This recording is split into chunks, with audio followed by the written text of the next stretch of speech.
So, good morning guys. Today is September 26, 2024. So, ngayon may follow-up check-up tayo ngayon dun sa ospital regarding sa fracture ni Papa sa kanyang tuhod. So, bali ngayon, ang usapan ng boss namin ay pupunta na kami doon at doon na lang kami magkikita. Kasi kahapon, nandun yung boss ko sa ospital. Hindi niya na kami pinasama kasi kailangan namin pumasok dito sa dental. So, bali siya na lang pumunta doon. Nag-follow up lang siya kung nandun ba yung doktor. Since wala doon yung doktor, kaya pinapabalik kami ngayon. So, ngayon, babalik kami doon kasi ngayon yung naka-schedule yung doktor doon at magtatanong kami kung ano yung next step na gagawin namin kasi okay naman na, ready na yung wire na gagamitin para sa surgery sa kanyang tuhod. So bali ang inaantay na lang rin namin yung schedule ng surgery para maipadala na nung magdo-donate gagamitin sa surgery. Kailangan kasi nila yon na may schedule ng surgery bago nila ipapadala yung gagamitin or yung wire na gagamitin para sa surgery. So bali habang nag-aantay kami sa boss namin, since hindi kami nag-agahan kasi sobrang aga nga namin umalis kanina 7 AM, so bali nagmerienda na lang rin kami dito sa tapat ng ospital. So ito nga pala yung napili ko, ham and cheese sandwich, bali 20 pesos to guys. Tapos si Papa suman, dalawang suman yung binili. Tapos nagpatimpla na lang rin kami ng kape dito. Bali yung kape nga pala dito guys ay 15 pesos, tapos yung kay Papa ay gatas kaya 20 pesos. Magkano po sa kape? Greatest. Anong greatest white? Yan na lang. Magkano? Choco. Magkano po? Choco? So habang pinapatimpla ko yung gatas dito guys at yung kape, pinaupo ko na lang si Papa doon sa may gilid para makapagpahinga naman siya.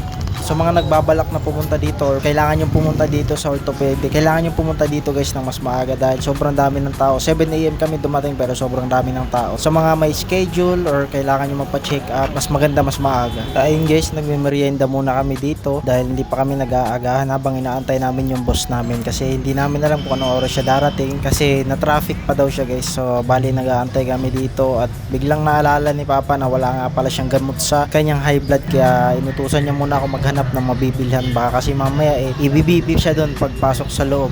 Guys, nag-aantay lang tayo doon sa boss ko na nasa kanya kasi yung blue card na ipapakita natin doon para sa check-up. So inaantay lang natin siya kasi usapan 7:30 AM. So wait lang natin siya kasi time check natin. And time check natin ay 7:13 ng umaga. Marami ng tao sa loob.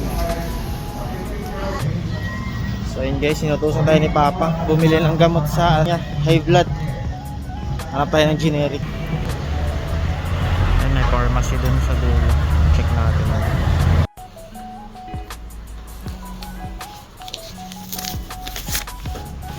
So yun guys, nakabili na tayo. Meron lang isa tayo hindi nabili. Balik na tayo dun sa ano. So ayun guys, andito na pala yung boss ko. Dumating siya ng 9 AM. Medyo natagalan daw siya dahil may banggaan daw kaya medyo tinanghali na siya. Pero okay lang rin kasi pasok namin dito sa loob wala pa naman pala din yung doktor. Inantay din namin siya. Meron nga pala dito guys palibreng lugaw sa malasakit. So bali itong time na to nag-aantay na lang ako kila Papa tsaka dun sa boss ko na nandun sa loob. Dalawa lang kasi pwedeng pumasok dun, isang pasyente tsaka isang bantay. So kinakausap lang nila yung doktor kung ano yung mga next step na gagawin namin dahil ready na nga yung materials or yung wire na gagamitin para sa surgery. And then ito na nga, lumabas na sila, in-advisean sila na kailangan pa pala daw mag-laboratory test para ma-clear muna yung mga clearance bago ma-schedule yung surgery.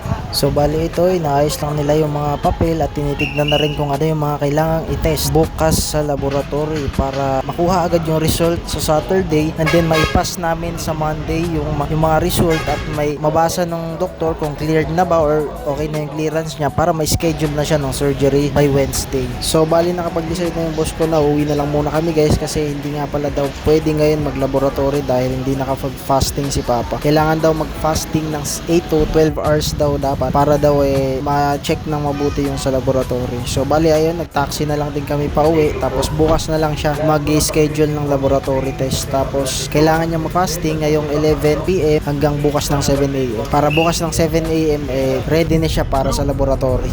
So bali hanggang dito na lang guys yung video na to. Maraming salamat po sa panonood at pagsubaybay dito sa journey na to. Thank you so much guys at mag-iingat po kayo palagi. Paki-follow, like, comment at subscribe po ako ng Facebook account ko. Thank you po ulit. Peace.